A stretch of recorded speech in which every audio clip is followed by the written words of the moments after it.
Olá, meus queridos, bom dia, tudo na paz, tudo na graça. Bom dia aos meus inscritos, bom dia aos meus irmãos da graça de Deus, bom dia aos meus amores. Por que eu estou falando meus amores? Porque amor da gente é tudo aquilo que a gente ama, não é verdade? Então vocês, meus inscritos, vocês, meus visualizadores, são meus amores, pessoas que eu amo de paixão, pessoas que eu dou graças a Deus. Sabe por quê que eu estou falando isso? Por causa disso aqui, ó. Eu fiz as anotações, não sei se dá para você ver. Eu vou ler para você. Ontem, meus queridos, eu fiquei extremamente alegre.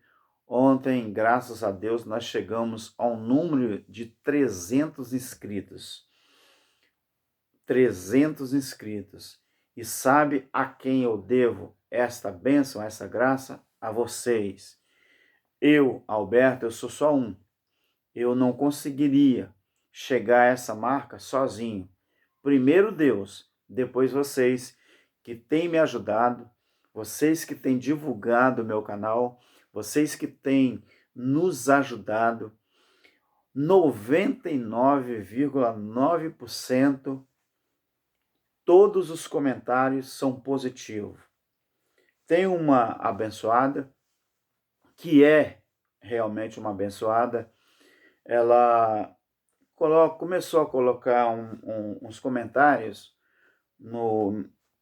em alguns vídeos, e ela tem falado que nós não somos, nós não entendemos nada da graça, e nós somos mais, eu sou mais um desocupado que está querendo encontrar seguidores no YouTube.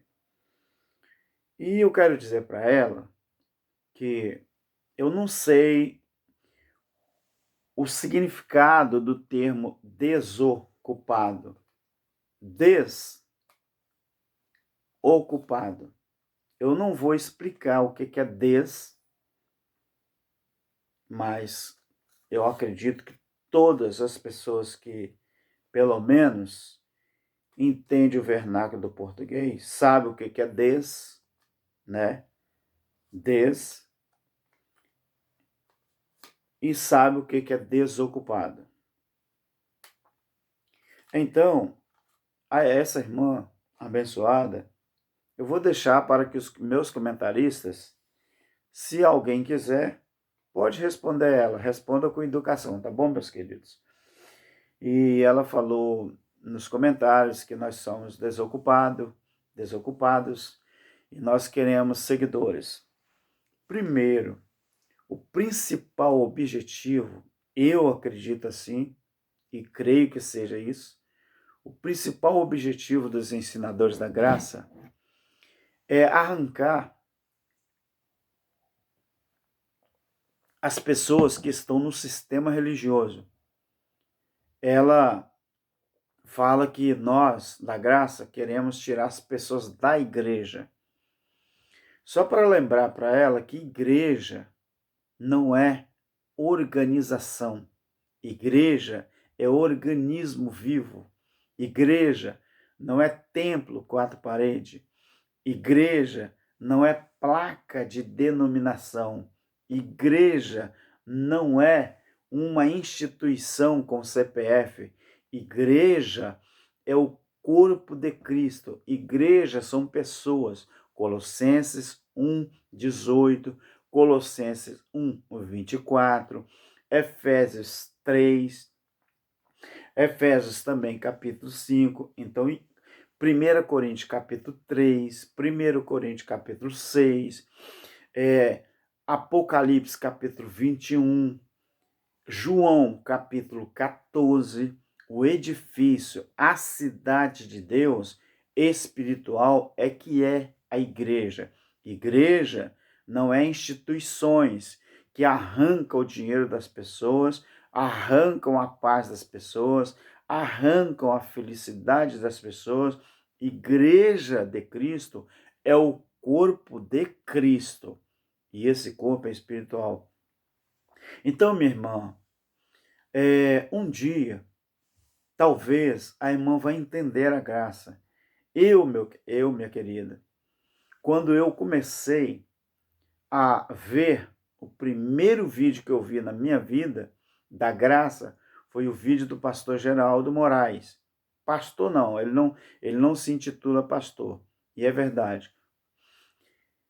O vídeo que eu vi foi dízimo, você foi enganada.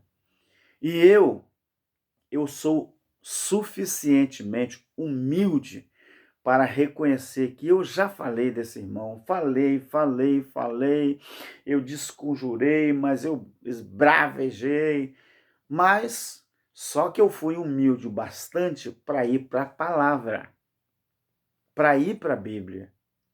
Quando eu comecei a me dedicar ao assunto, escatologia plena e escatologia consumada, meses depois eu tive um acidente.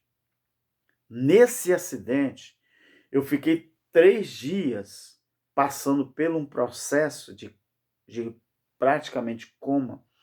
Ali foi que Deus me mostrou realmente o que é você viver livre do sistema e você entender a graça. Eu passei por um processo, o acidente de quase 10 metros de altura. Eu não preciso falar aqui o que eu estava fazendo, em que setor que eu estava e por que eu estava ali. Não cabe a ninguém. Isso é o meu trabalho do dia a dia. Então, eu precisei passar por isso tudo. Então, as pessoas que ainda criticam os ensinadores da graça é porque não teve a experiência real com Deus. Assim como Jó teve.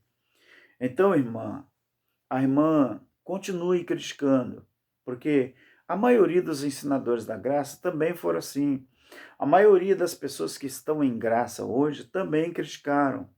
Jesus, quando veio quebrar o sistema religioso que havia na época, que era instituído na época, que as pessoas viviam preso, escravizada, você acha que Jesus foi bem aceito? Você acha que não criticaram, não julgaram e levaram ele à cruz? Então, minha querida, nós também da graça, nós estamos enfrentando as mesmas coisas. Então, tudo é com dificuldade. Às vezes você tem dificuldade na família, você tem dificuldade na empresa, assim como eu tenho os problemas lá no projeto que a gente participa, que eu também faço parte. Então nós pertencemos a uma instituição que eu não gosto de divulgar, e eu não falo, a qual eu pertenço. Então, em todos os setores, nós temos as dificuldades, principalmente na religião. Então, continue, né, comentando, fazendo suas críticas, porque isso, minha irmã, só faz a gente crescer. Eu tenho 1 ano no YouTube e hoje já estou com mais um pouquinho de 300 inscritos. Sabe o que significa isso? Que eu não uso, eu não estou aqui para denegrir a imagem de ninguém. Não, eu estou aqui para falar da graça de Deus. Agora, se você começar a entender, tá bom. Mas se você não entender, amém, minha irmã. Eu sei que a irmã tem um canal no YouTube. Eu sei que a irmã... Então, coloque ali o seu entendimento, minha irmã. Coloque o seu entendimento. Já que a irmã é contra, não tem problema. Mas coloca lá o seu entendimento. Use o seu canal para ser bênção na vida das pessoas. Não use o seu canal para denegrir a imagem. Minha querida, deixa eu falar uma coisa para você. Você sabe a forma que Deus me usa na terra para beneficiar as pessoas? Eu uso o meu nome para ajudar os outros. Já que eu tenho nome, graças a Deus, até hoje bom, eu uso o meu nome para ajudar os meus semelhantes. É através do meu nome que eu ajudo as pessoas. Eu não sou rico, eu não tenho dinheiro, mas eu tenho nome. Eu tenho uma imagem. Então é através dessa imagem que eu ajudo as pessoas. Eu, a minha esposa, nós fazemos isso. Então, dentro da instituição que nós pertencemos, nós falamos da graça de Deus e as pessoas lá também veem os seus comentários. E eles falam assim, irmão Alberto, e essa aqui? Eu falo, não, isso é bênção. Ô Alberto, essa aqui? É porque eu tenho um codinome lá, não me chamam de Alberto, eu tenho um codinome, né? E o codinome, ele é colocado, né? Então, eu não preciso disso, tá bom, minha querida? Se um dia você entender, amém. Outra coisa que eu quero falar. E se todos os da graça começassem a divulgar os canais um dos outros? Seria uma boa, né? Seria muito bom. Sem demagogias, sem vaidade. E se todos nós que somos da graça, mesmo aqueles que têm canais grandes, com 100 mil, 200 mil, 10 mil, 30 mil, 50 mil inscritos, e se todos nós começássemos a divulgar o canal dos outros, a gente não alcançaria mais pessoas? A gente tem que esquecer a vaidade para isso acontecer. Do mesmo jeito que nós estamos espalhando o evangelho da graça ao mundo, nós poderíamos também, isso que eu estou falando, foi ideia de um outro irmão. Eu estou repetindo aquilo que ele falou em um dos seus comentários no meu canal. E eu achei muito bom. Irmão, me desculpe, tá? Que eu não anotei o seu nome, mas o senhor sabe que eu estou falando sobre o senhor. Ele que deu essa ideia. E eu estou passando aqui. Se todos nós, da graça, começar a divulgar o canal do outro, irmão, daqui a pouco esse Brasil praticamente está 100% livre ou liberto do sistema religioso. Vamos começar a fazer isso? Hoje eu não tenho aqui anotado, mas eu já faço isso. Irmão Messias Souza, ele foi um dos responsáveis por divulgar o meu canal. O irmão Geraldo Moraes já fez isso também, tem algum tempo, mas já fez.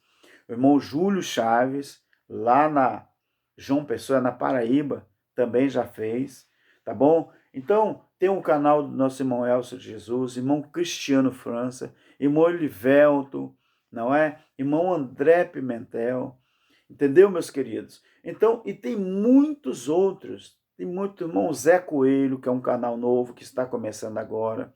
Tem o canal Graça Pura, Caminho da Graça. Então, tem muitos, não é? Então, o que acontece? Eu prometo de trazer aqui de vez em quando, anotar os canais em graça que eu conheço e divulgar. Meu querido, antes de começar, olha, aqui está um pouquinho escuro, mas é a minha pretensão mesmo, tá? Não é porque faltou luz, não. Ó, eu posso fazer isso aqui, ó. Ó, tá? Mas eu vou deixar um pouquinho escuro, porque eu quero que seja feito assim, tá bom, meus queridos? Então não estranhe não, tá? Eu quero que seja assim. O que acontece? Eu coloquei ali as minhas faixas, tá vendo, ó? Tá vendo minhas faixas ali, ó? Ali tem faixa branca, laranja, preta, verde, azul, mas eu vou tirar um pouquinho o foco das minhas faixas ali, tá bom? Isso faz parte, tá, meu querido? Faz parte do nosso trabalho, tá bom? Mas aquilo ali foi uma fase que passou, tá? Aquilo ali foi uma fase que passou, hoje já não preciso mais daquilo ali, então eu estou puxando aqui a câmera um pouquinho para mais perto de mim. Meu querido, hoje eu quero falar sobre o quê? Meninos escravos. O que, irmão Alberto? Meninos escravos, isso aí. Meninos escravos. Eu quero ler com você o capítulo 4 de Gálatas. Vamos ler até o versículo 10, 1 ao 10. Talvez eu vou correr um pouquinho. Meninos escravos. Vamos falar aqui de Gálatas 4. Digo que todo tempo que o herdeiro é menino, em nada difere do escravo. Ainda que esse menino seja o quê? Ainda que seja senhor de tudo. Preste atenção. Ele está debaixo de tutores e curadores até o tempo determinado pelo Pai. Deixa eu baixar um pouquinho aqui o celular, que ele está um pouquinho alto. Tá bom, meu querido? É o recurso que eu tenho, tá? O recurso que eu tenho é o meu celular, que eu faço as gravações. Tá bom, meu querido? O que acontece aqui? Ele está debaixo de tutores e curadores até o tempo determinado pelo Pai. Assim também nós, Paulo está se incluindo no texto porque é a primeira pessoa do plural. Assim também nós, quando estávamos meninos, ou quando éramos meninos, estávamos reduzidos à escravidão. O que é esse menino aqui? Quando éramos meninos, estávamos reduzidos à servidão. Quando eles não tinham o conhecimento sobre o que era a graça de Deus, quando eles não tinham ainda noção do papel que o Jesus de Nazaré veio fazer, estávamos reduzidos à escravidão debaixo dos rudimentos do mundo. Mas, preste atenção nesse mas, verbo progressivo, que também você pode usar ele como um advérbio. Mas, vindo a plenitude dos tempos, Deus enviou seu filho, nascido de mulher, nascido sob a lei, quer dizer, debaixo da tutela da lei, para resgatar os que estavam debaixo da lei. Para resgatar quem? Os judeus, a fim de recebermos a adoção de filhos, porque sois filhos. Deus enviou aos nossos, preste atenção, aos nossos, é um verbo progressivo, os nossos corações, preste atenção nisso aqui, estávamos debaixo da lei, para resgatar os que estavam debaixo da lei, a fim de recebermos a adoção de filhos, porque sois filhos. Deus enviou aos nossos corações o Espírito do seu Filho, que chama Abba Pai. Abba, Pai, o que significa esse verbo no grego? Abba, Pai, é um grau de aproximação, de intimidade. Tem filhos que falam assim, papai, e tem filhos que falam pai. Quando o filho fala papai, é um grau de o quê? Intimidade. Então, Abba, pai, é um grau de intimidade maior com nossos pais físicos ou com o nosso Criador dos céus e da terra. Assim que já não é mais escravo, mas filho. Se és filho, é também feito herdeiro de Deus. Mas quando não conhecieis a Deus, servieis aos que por natureza não são Deus, quer dizer, os tutores da lei. Natureza, por natureza, não são deuses, mas eram os guardiões da lei. Então Paulo fala aqui, mas agora, conhecendo a Deus, ou antes sendo conhecido por Deus, como vocês vão tornar outra vez a esses rudimentos fracos e pobres, às quais de novo quereis servir? Guardai dias, meses e tempos e anos. Meu querido, meninos escravos. Meninos escravos. Por que Paulo está falando que esses meninos aqui, enquanto eles não têm consciência do que é verdadeiramente um herdeiro, eles ficam debaixo da tutela do seu senhor. Mas quando esse menino, ele cresce, ele põe na cabeça que ele foi criado pelo tutor, mas que na verdade ele é um herdeiro de tudo aquilo, aquele ambiente que ele vive, ele começa então a agir como o quê? Como verdadeiro e legítimo herdeiro, e não mais como escravo. Digo que todo o tempo que o herdeiro é menino, em nada difere do escravo, ainda que ele seja senhor de tudo. Você convive, deixa eu te falar uma coisa importante aqui. Você que está sobre a lei, você está vivendo sob a lei, você está vivendo sob a lei, você está convivendo com pessoas escravizadas, só que você mesmo, você não tem noção de que você não é um escravo. Você deveria ter noção que você é livre. Então, o que está acontecendo com você? Você é um herdeiro de Deus, mas está convivendo com pessoas que são escravas da lei e está num ambiente escravizado pela lei e passando a escravidão para os outros. Então Paulo está falando aqui que esse menino escravo, ele só é menino escravo, vamos botar no plural, eles só são meninos escravos porque eles não têm consciência de que eles são livres. Eles são herdeiros legítimos de Deus. Então, meu querido, o concílio de Nicéia, lá quando foi feito o concílio de Nicéia, existia ali 516 evangelhos que se dizia ser apócrifo. 516, pelo menos, além disso aqui.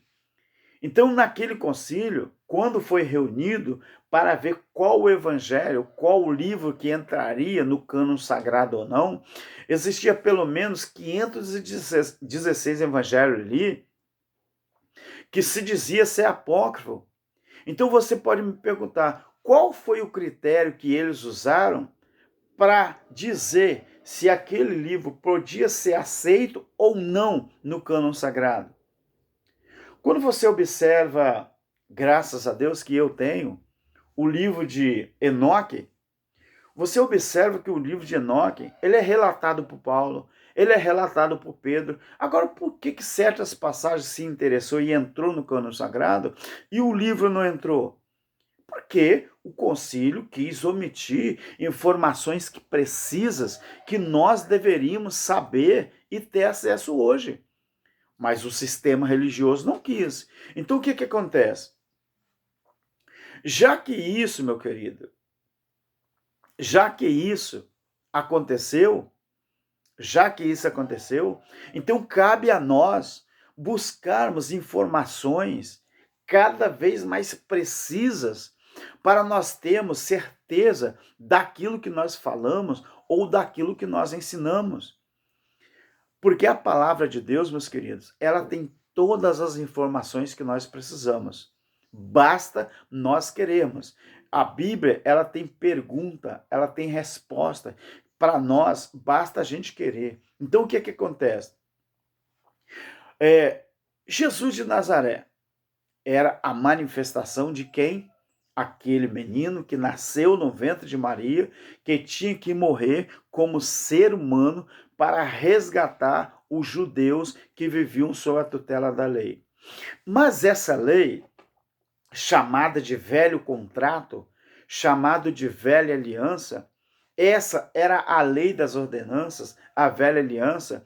Então, essa lei, Jesus justamente ele veio sobre a tutela da lei, sobre a lei para cumprir a lei. Mas ele ia cumprir a lei porque assim estava determinado. Mas essa lei ela foi apagada, ela foi tirada de circulação. Romanos 8, 1 ao 5, olha o que diz aqui. Romanos 8, 1 ao 5. Vamos ver o que diz aqui. Romanos 8, 1 ao 5. Presta atenção. Portanto, agora, nenhuma condenação há para os que estão em Cristo Jesus, para aqueles que não andam segundo a carne, mas segundo o Espírito. Por quê? A lei do Espírito de vida em Cristo Jesus livrou-me da lei do pecado e da morte, porque era impossível a lei, visto que ela estava enferma pela carne, Deus enviando seu Filho em semelhança de carne do pecado, pelo pecado, condenou o pecado na carne, para que a justiça da lei se cumprisse em nós, que não andamos segundo a carne, mas segundo o Espírito. Os que são segundo a carne inclinam-se para as coisas da carne, mas os que são segundo o Espírito para as coisas do Espírito. Aqui está as duas naturezas. Então você entende que a lei, ela foi apagada, ela foi anulada, ela foi aniquilada, porque ela estava enferma. Aqui está falando que a lei, era impossível que esta lei, ela aperfeiçoasse alguém. Era impossível a lei, visto que estava enferma pela carne. A lei, ela não conseguia aperfeiçoar ninguém. Então, o que é que acontece, meus queridos? Ela precisava ser tirada de circulação por causa disso. Ela estava enferma. Agora, quando você vai aqui em Hebreus, capítulo 10, preste atenção nisso aqui. Quando você chega aqui em Hebreus, no capítulo 10, o versículo 1, fala que a lei, ela não podia aperfeiçoar, porque era o ministério dos homens. Presta atenção, capítulo 10 de Hebreus, versículo 1. A lei, tendo a sombra dos bens futuros, e não a imagem exata, quer dizer, a lei era só uma sombra. Ela não era uma imagem exata das coisas. Então, ela era e não era a imagem exata das coisas, não pode nunca, pelos mesmos sacrifícios que continuamente se oferecem, eu posso usar se ofereciam. Por que que Paulo usou o verbo oferecem no tempo presente? A conjugação é o tempo presente. Porque quando Paulo escreveu Hebreus, e nós na graça acreditamos que foi Paulo que escreveu os Hebreus, o templo ainda estava de pé e ainda faziam sacrifícios todos os dias. Então Paulo, ele fala assim, se oferecem, aqui é o tempo presente, como eu estou num pretérito, isso aqui é o quê?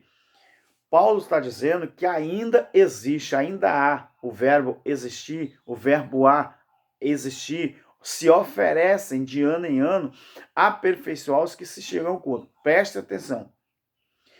Pelos mesmos sacrifícios que continuamente se oferecem de ano em ano, não conseguia aperfeiçoar os que se chegam ao culto.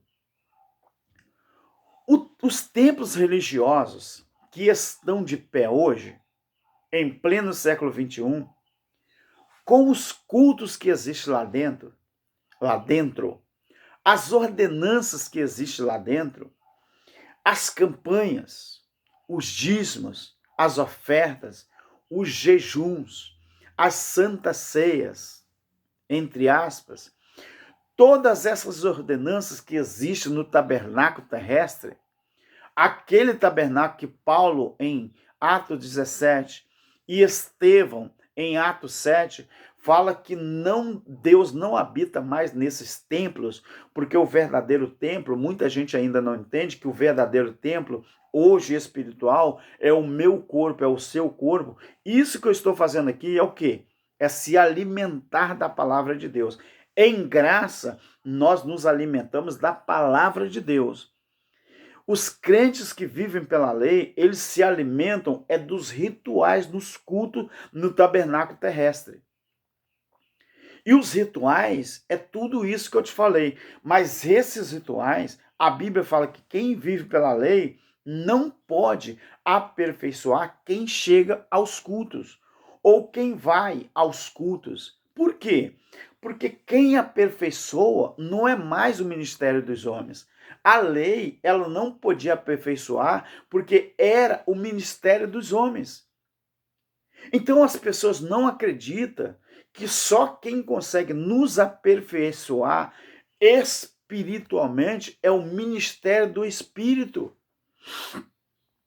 Quem vive no ministério dos homens, ou sob o ministério dos homens, imitando a lei de Moisés, imitando a velha aliança, o velho Aion, não se aperfeiçoa. É por isso que toda semana tem campanhas.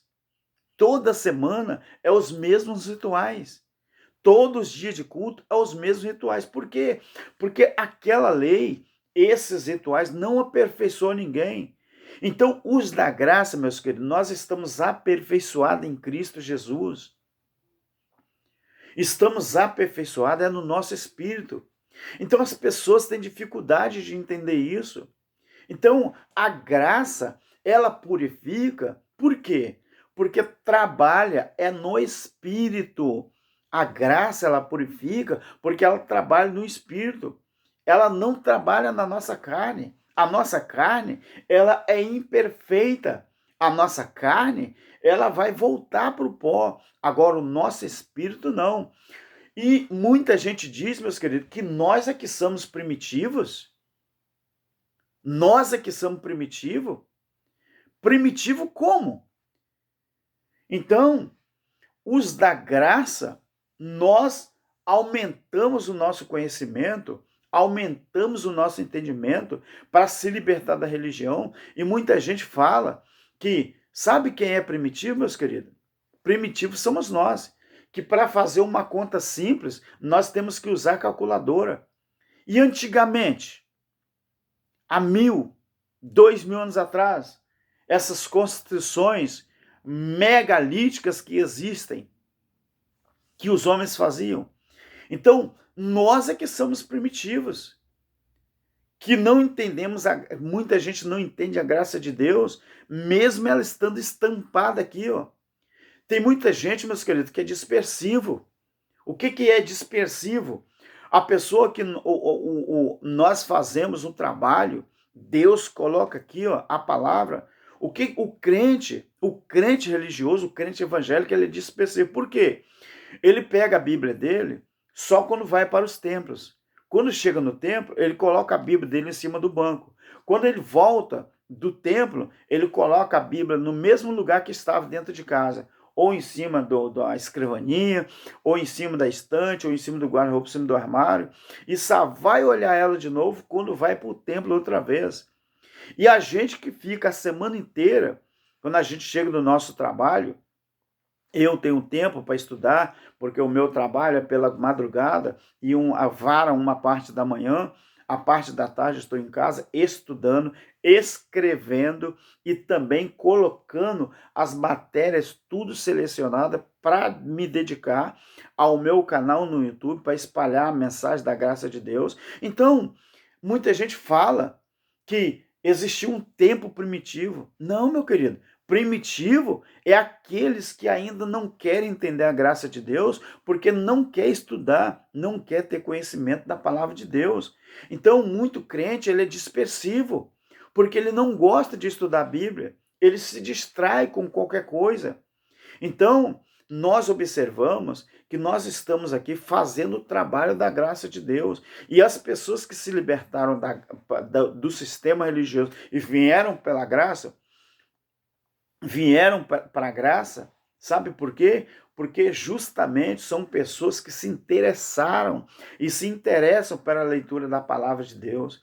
Então, quando Jesus de Nazaré veio para cumprir a lei e estabelecer um novo tempo, os ensinadores do sistema religioso, os chamados fariseus, saduceus, hipócritas, os sacerdotes, os sumos sacerdotes da época, que eram os líderes religiosos, também, meu filho, fizeram a mesma coisa com Jesus de Nazaré.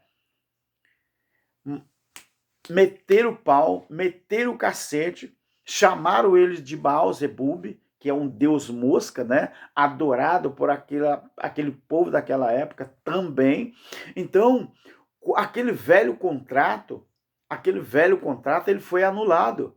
Mas para o velho contrato ser anulado, porque ela estava enferma, aquele velho contrato, ele tinha que ser anulado, porque contrato, você sabe que contrato São cláusulas, todo contrato tem cláusulas.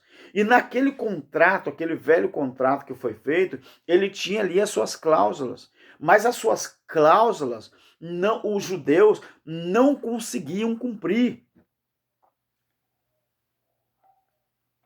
Quando você faz um empréstimo no banco, quando você compra um bem pelo banco, lá você recebe o contrato e quando você assina, você tem que ler todo o contrato, porque a partir do momento que você assina, você tem que cumprir aquelas cláusulas. O que acontece? Quando foi dado a lei para os judeus, também o próprio Deus, o Criador, ele assinou esse contrato. Os judeus falaram com Moisés que, olha, nós vamos cumprir o que Deus falou para você, é a mesma coisa que falar para nós. Nós prometemos de cumprir tudo isso que está aí. Então, o que acontece? Ali foi feita uma coisa, um contrato. Mas esse contrato os judeus não puderam cumprir, porque ele era difícil demais. Então, como eles não puderam cumprir, então o que Deus fez? Deus tinha que anular aquele contrato. Deus tinha que riscar. E aonde que ele foi riscado? Colossenses 2, vamos riscar esse contrato aqui, eu vou ler que ele foi riscado, ele foi rasgado. Colossenses 2, a partir do versículo 13. E a vós outros que estavam mortos nos vossos pecados e na incircuncisão da vossa carne, vos vivificou, vocês, tá? Os judeus, segunda pessoa do plural, vocês, vivificou juntamente com ele, perdoando-nos todos os nossos delitos, nossos pecados, havendo riscado o escrito de dívida que havia contra nós. Quer dizer, Deus, ele riscou aquele velho contrato. Ele pegou, eu vou pegar um pedacinho de papel aqui, ele pegou aquele velho contrato, ele fez assim, ó, já que vocês não conseguem pagar ou cumprir essas cláusulas, Deus falou assim, eu vou anular esse contrato. Mas para anular aquele contrato, Deus tinha que fazer um novo contrato. Aí entra João 3,16. Porque Deus amou o mundo de uma tal maneira que deu o seu Filho unigênito para que todo aquele que nele crê não perecesse, mas que pudesse ter vida eterna. E vida eterna, em João 17, Jesus está falando que vida eterna, o que é? É você ser arrebatado fisicamente para o céu? Não. Jesus está falando em João 17 que vida eterna é você acreditar em Deus como Pai e em Jesus Cristo como Filho. Aí Jesus fala, essa é vida eterna. Vida eterna não é você sair daqui e morar em outro lugar, não, como nós aprendemos desde criança. Se alguém quiser refutar isso, vai ter que refutar a Bíblia, porque a gente só está lendo o que está escrito na Bíblia.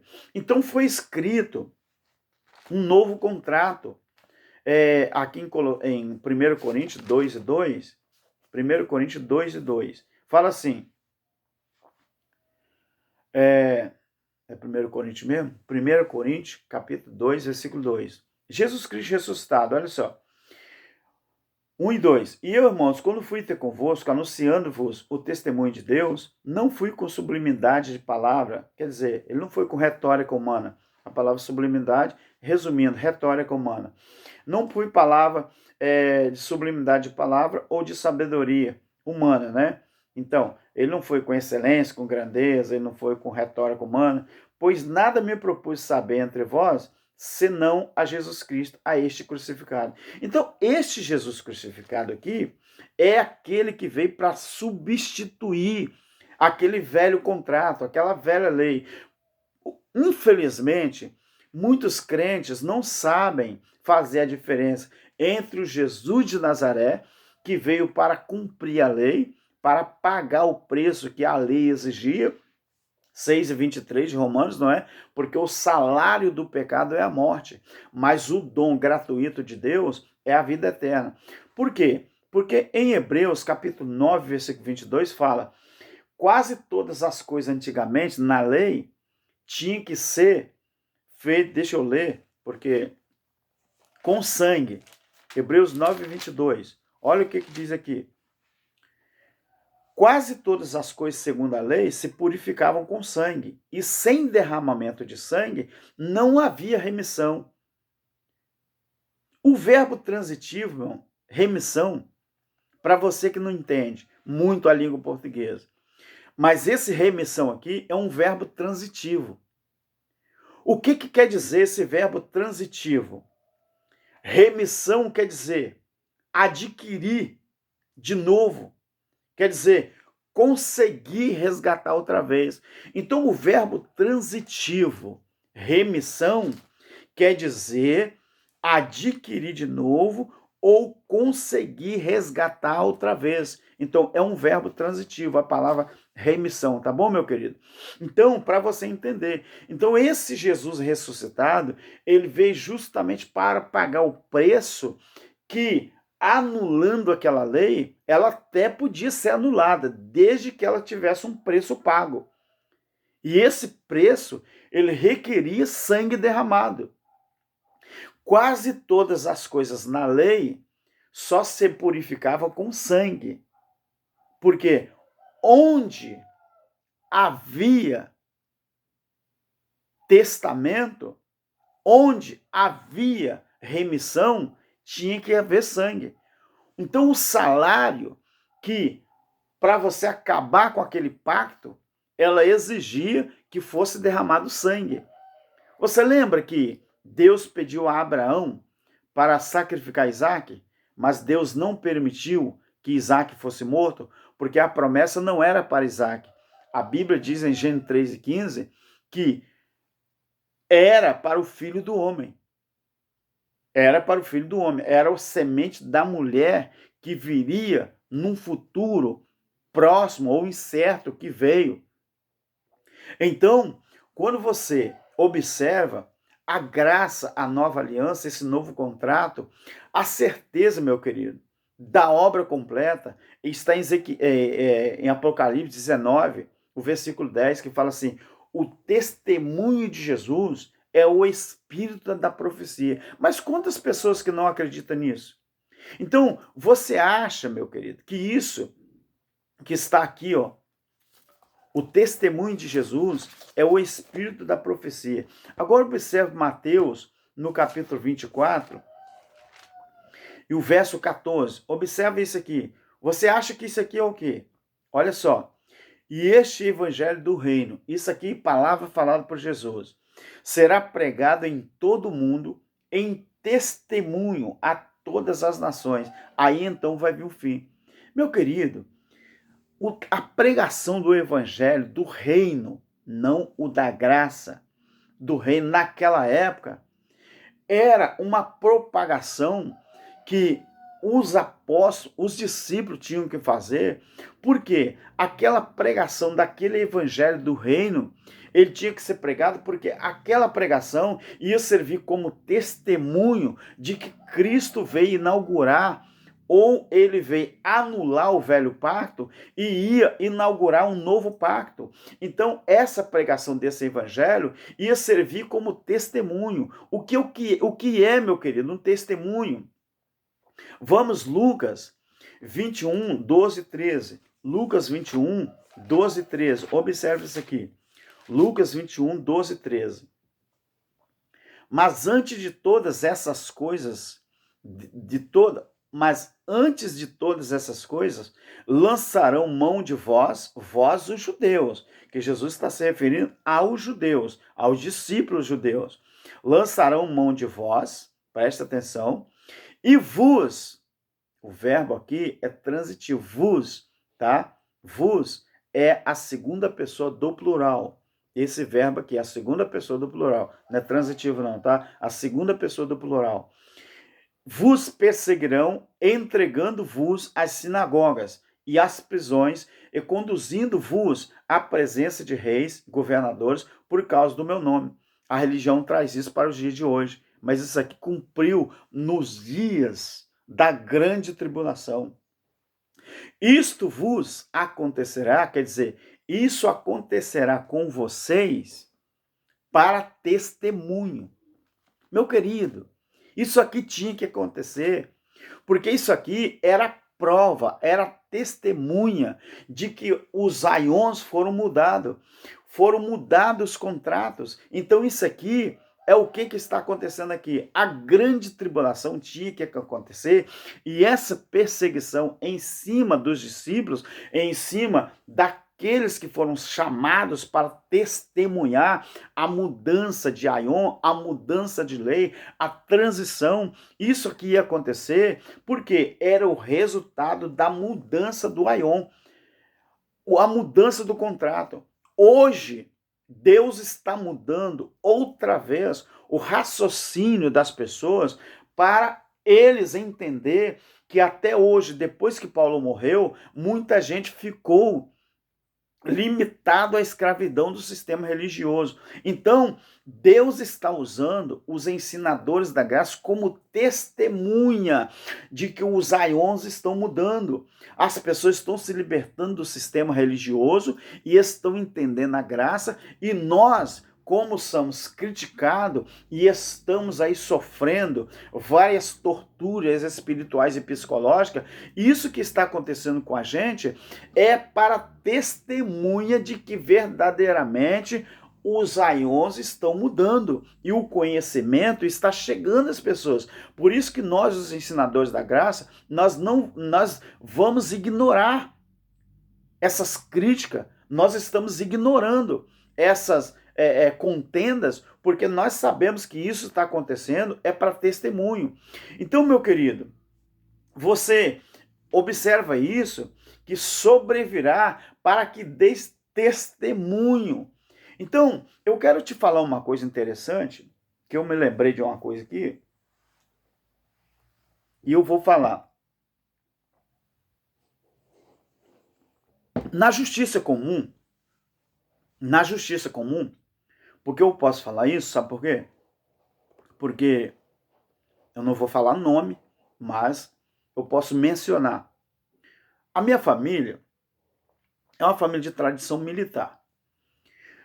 Então, na jurisprudência, nas leis do país, né, Código Penal e tal, então existe uma coisa chamada jurisprudência, que todo advogado, todo juiz, não é, passa por isso.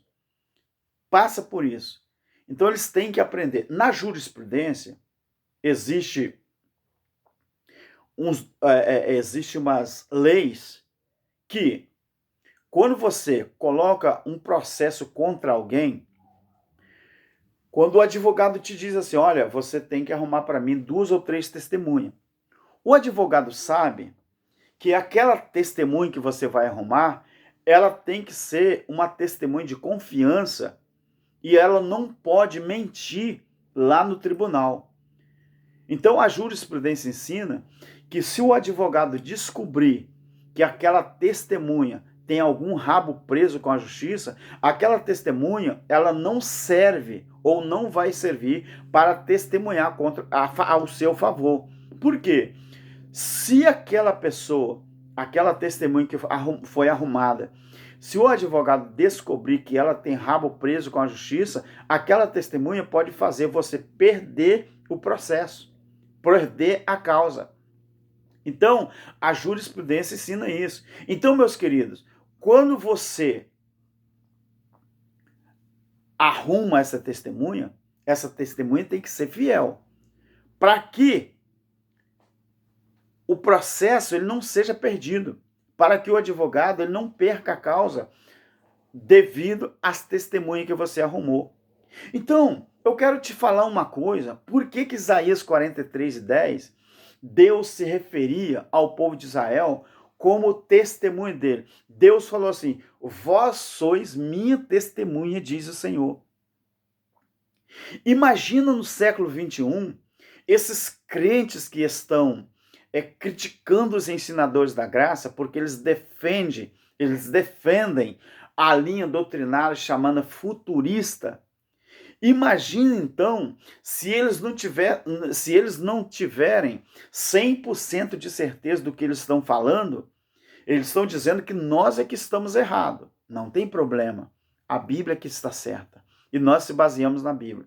Então imagina que tipo de testemunha que Deus está tendo aqui na terra.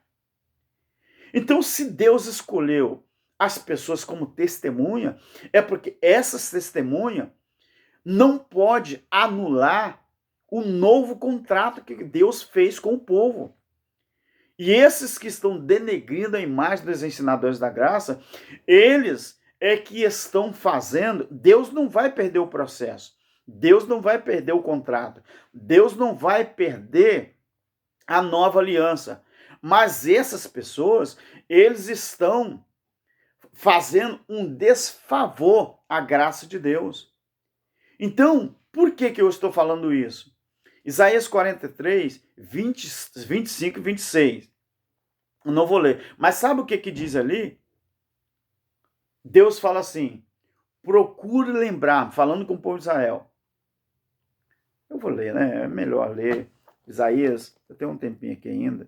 Já está grande o vídeo, está com 50 minutos. Mas eu gosto de ler Bíblia, eu gosto de estudar a palavra, eu gosto de citar e gosto de confirmar, tá bom, meus queridos? É por causa disso. Mas eu creio que você tem paciência, né? Você tem paciência e gosta de Bíblia também, tá bom? Porque é só assim, através da gente discorrer e apresentar, que a gente acredita que a gente vai chegar ao entendimento.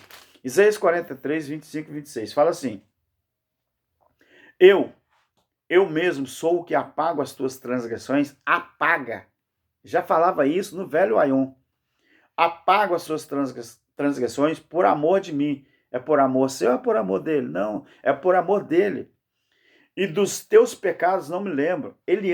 Deus, ele se ama tanto, que ele, por causa do amor que ele tem nele mesmo, ele garante que as nossas transgressões são apagadas. Ele garante. Agora, olha o verso 26. Procure lembrar-me. Entremos juntos em juízo. Apresente as tuas razões para que eu te possa justificar. Sabe o que é isso aqui, meu querido? Apresente as tuas razões. Você sabe o que é razão? Razão é a senhora das paixões.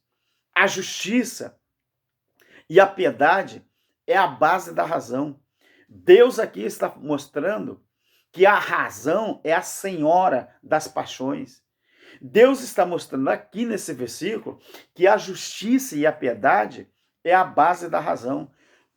Toda a razão que o homem usa, se não tiver baseado na justiça e na piedade, não é razão. Aprenda isso aqui, tá, meu querido?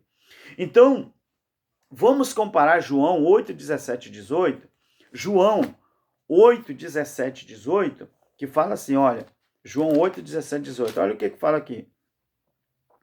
Na vossa lei está escrito que o testemunho de dois homens é válido. E eu sou o que testifica de mim mesmo. A minha outra testemunha é o Pai que me enviou. Jesus, ele é testemunha dele mesmo, e a outra testemunha de Deus, de Jesus, é o próprio Deus, o Pai. Jesus fala assim, na vossa lei está escrito que o testemunho de dois homens é válido. Isso ele está falando de coisas naturais. Agora ele está falando assim, eu não, eu testifico de mim mesmo. E a outra testemunha é o meu Pai que está no céu. Vamos comparar isso aqui com Apocalipse 19, 10. Compare João 8, 17 e 18 com Apocalipse 19, 10. Você sabe o que diz lá? Que nem assim os crentes evangélicos acreditam. Lá está dizendo assim, Apocalipse 19, 10. O testemunho de Jesus é o espírito da profecia. Nem assim os crentes evangélicos acreditam. Então, meu querido, para a religião, Cristo falhou na cruz. Infelizmente, é triste, mas é verdade. Para a religião, Cristo falhou na cruz. Para a religião, o sacrifício de Cristo foi em vão. Eles não acreditam que Cristo, ele venceu, ele mudou o contrato. Com Cristo, ele leva a jurisprudência a séria, tanto que ele nos usa como testemunho dele. Hebreus 8, 10 ao 13, sabe o que fala? Hebreus 8, 10 ao 13, fala assim, ó. Esta é a aliança que depois daqueles dias farei com a casa de Israel, diz o Senhor. Eu vou colocar as minhas leis no seu entendimento e em seu coração vou escrever. Eu serei o seu Deus e eles serão o meu povo. É na mente, tá, meu querido? E não ensinará jamais cada um ao seu próximo, nem cada um ao seu irmão, dizendo: Ei, conhece o Senhor, porque todos me conhecerão, desde o menor até o maior, pois serei misericordioso para com as suas iniquidades e dos seus pecados não me lembrarei mais, dizendo: nova aliança, novo contrato, novo aion, uma nova situação, dizendo nova aliança, ele tornou antiquada a primeira. A lei já era, acabou, foi anulada. Ora, aquilo que se torna antiquado e envelhecido, perto está de desaparecer. E desapareceu com o sacrifício de Cristo na cruz do Calvário. Então, se você não acredita, meu querido, no que está escrito, eu não vou te convencer. Quem tem que convencer é a palavra, tá bom? Graça e paz. Olha, meninos escravos. Infelizmente, existem muitos meninos que ainda estão escravizados. Graça e paz, e espero que tenha, tá bom, meu querido? Espero que tenha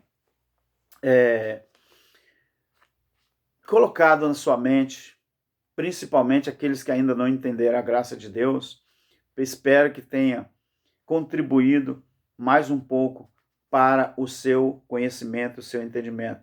Deixa eu ler o versículo 17 de Hebreus capítulo 7.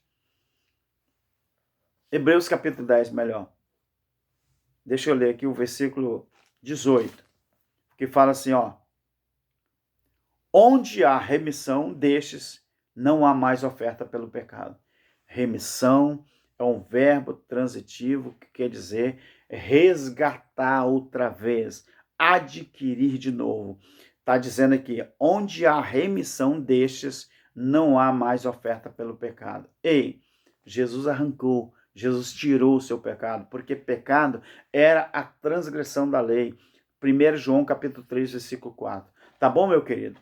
Isso era pecado. E esse pecado, ele já foi, Cristo já fez a remissão. Graça e paz. Amém.